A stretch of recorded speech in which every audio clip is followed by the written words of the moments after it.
श्री राम चरणानुरागी आचार्य राज मिश्रा जी से धर्म, संस्कृति और एस्ट्रोलॉजी से संबंधित जानकारी के लिए हमारे YouTube चैनल मानस ज्योतिष ज्ञान को अभी सब्सक्राइब करें और बेल के बटन को क्लिक करें। जय श्री राम। बहुत बहुत स्वागत है आपका आपके अपने YouTube चैनल मानस ज्योतिष ज्ञान में। शास्त्र एक श्लोक कहता है कि जले नापि चाना श्रद्धा शाके नापि करोति यः अमायाम पितृस तस्य शापम दात्वा प्रयन्ति च।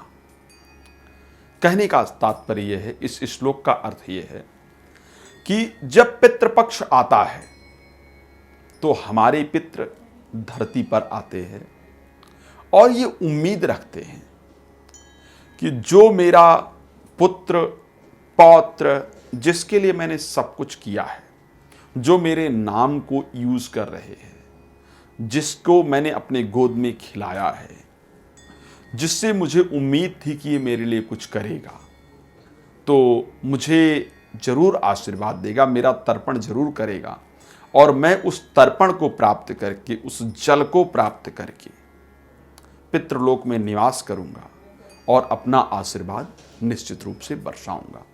लेकिन आज की मॉडर्न संस्कृति को अपनाते हुए, आज पश्चिमी सभ्यता को अपनाते हुए हमने अपने ही संस्कारों को खत्म कर दिया है।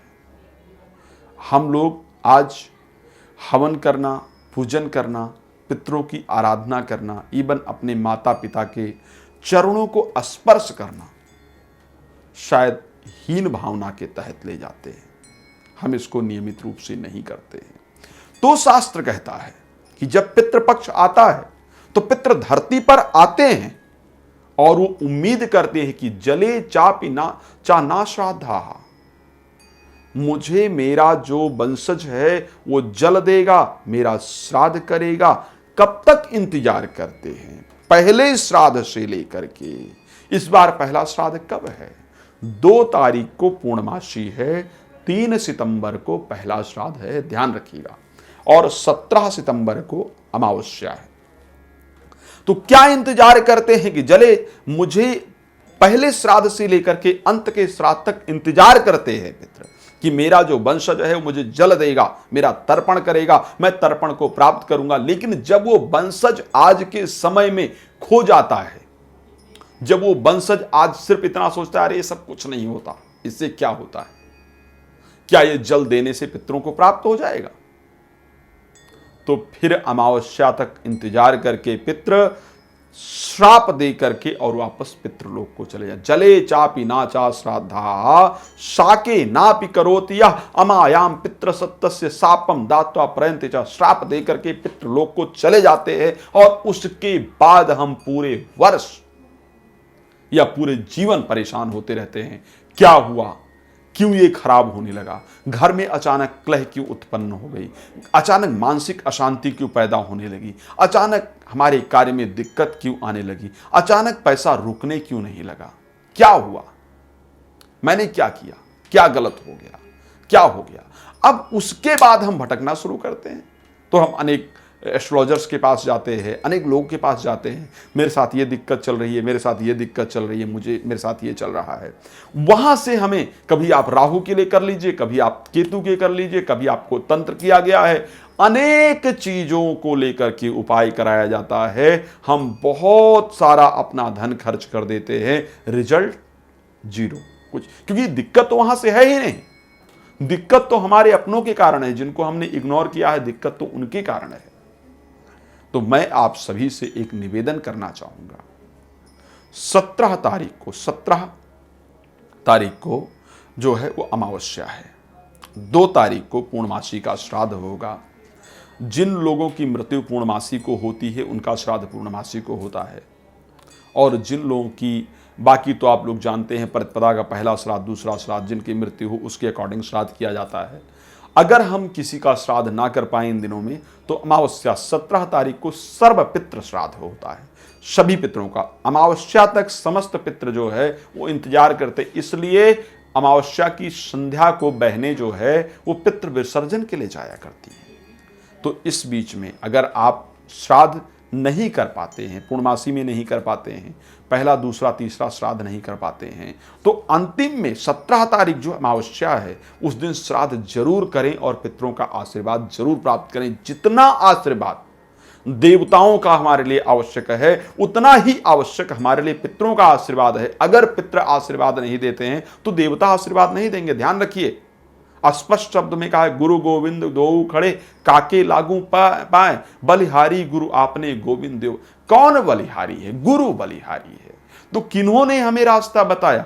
भगवान हैं या परमात्मा की आराधना करनी चाहिए या पैसा कमाना चाहिए या जीवन में आगे बढ़ना चाहिए, किसने बताया? माता पिता ने बताया, हमारे पितरों ने बताया। और आज अगर हम उन्हीं को इग्नोर करते हैं तो परमात्मा कहता है जब ये अपने घर के पूर्वजों को इग्नोर कर रहा है या कर रही है, जब ये अपने पितरों का आशीर्वाद नहीं प्राप्त कर पाते, तो फिर मेरा क्या मतलब है? तो फिर परमात्मा का भी आशीर्वाद हमें नहीं प्राप्त होता है। तो मैं आप सबसे निवेदन करूंगा कि अपने पितरों का श्राद्ध जरूर करें, उनका आशीर्वाद जरूर प्राप्त करें। नहीं कर पाते हैं तिथि पर, अमावस्या को करें। आप लोग नहीं कर पाते हैं तो संस्थान, हम हमेशा, मेरे लिए जो हमारे इस YouTube चैनल से जुड़े हुए लोग हैं, जो हमारे कार्यक्रम से जुड़े हुए लोग हैं, जो संस्था से जुड़े हुए लोग हैं, आप लोग मेरे परिवार के सदस्य की तरह हैं। मैं हर वर्ष पितृदोष निवारण यज्ञ का आयोजन करता हूं।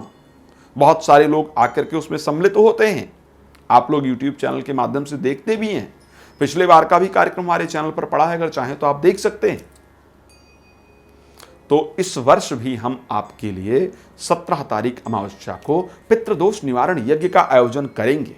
अगर आप नहीं कर पाते हैं, आपके लिए मुश्किल हो रहा है करना, आज की भाग दौड़ भरी जिंदगी में दिक्कतें हैं, तो आप संस्था में कॉल करके अपना पूरा डिटेल नोट करा दीजिए।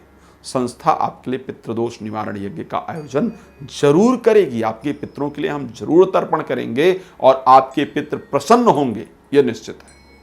और प्रसन्न होकर के आपको अपना आशीर्वाद देंगे। पितृ गायत्री जप होगा, पितृ का यज्ञ होगा, पितृ का तर्पण होगा, ब्राह्मण का भोजन होगा। जो आप नहीं कर सकते वो सब कुछ हम करते हैं और उससे आपको निश्चित रूप से लाभ प्राप्त होगा। तो इस श्राद्ध में आपको श्राद्ध की डेट मैंने बता दी है। पूरी तरह से पितरों की आराधना करें, पितरों को प्रणाम करें। एक बात ध्यान रखिएगा, कभी भी आपसे जो बड़े हैं, जो वृद्ध लोग हैं, पूरे पितृपक्ष जो है, सब हमेशा वृद्धों का सम्मान करना चाहिए, हमेशा बड़ों का सम्मान करना चाहिए। लेकिन इस पितृपक्ष के अंतर्गत कभी उनका अपमान नहीं कीजिएगा।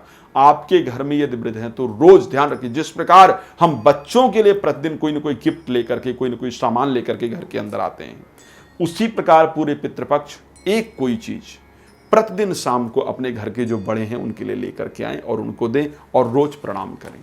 आप देखिए आपके पितृ कैसे प्रसन्न होंगे। नहाने के पानी में रोज गंगा जल डालें, पितरों का आशीर्वाद प्राप्त होगा। उसके साथ नशीली पदार्थों का सेवन बिल्कुल ना करें। पितृपक्ष में ध्यान रखें, नशीली पदार्थों का सेवन ना करें तो फायदेमंद है। मांसाहार इत्यादि का सेवन ना करें, आपके लिए बहुत फायदा देने वाला होगा। किसी वृद्ध को, किसी साधु को, किसी संत को, किसी बड़े को अपशब्द ना कहें। किसी पशु इत्यादि पर हाथ ना उठाएं। आपके कारण किसी पशु को मारा ना जाए, ये चीज अब ध्यान रखेंगे। पितृ प्रसन्न होंगे, उनका आशीर्वाद प्राप्त होगा। वीडियो को लाइक करें, शेयर करें, कमेंट करें और लोगों तक भेजें। आपके नहीं तो और लोगों के बहुत काम आ सकती है वीडियो, लोगों को लाभ हो सकता है। बाकी अगर कोई और इन्फॉर्मेशन चाहिए, संस्था का नंबर है, आप उस पर कॉल करके प्लीज प्राप्त कर सकते हैं। जय श्री